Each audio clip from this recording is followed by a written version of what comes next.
భారీ ground work జరుగుతోందా?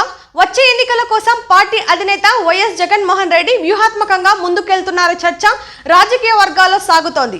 ప్రచారం ప్రకారం పార్టీ అభ్యర్థుల ఎంపిక, నియోజకవర్గాల వారీగా బలాబలాల అంచనా, స్థానిక నాయకులు మరియు ప్రభావశీలుల అభిప్రాయాల సేకరణ వంటి అంశాలపై ప్రత్యేక బృందాలు పనిచేస్తున్నాయని తెలుస్తోంది.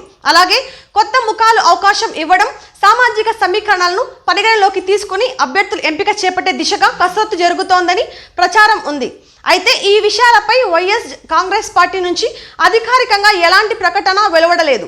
మరోవైపు పార్టీ భవిష్యత్ విజయాల్లో జగన్ కీలక బలమని భావించేవారు ఉన్నప్పటికీ ఆయన రాజకీయ నిర్ణయాలు, ప్రజా వ్యవహార శైలిపై విమర్శలు కూడా కొనసాగుతున్నాయి. అందువల్ల పార్టీ అంతర్గత వ్యూహాలు, భవిష్యత్ కార్యాచరణపై స్పష్టత రావాలనే అధికారిక ప్రకటన కోసం వేచి చూడాల్సి ఉంటుంది.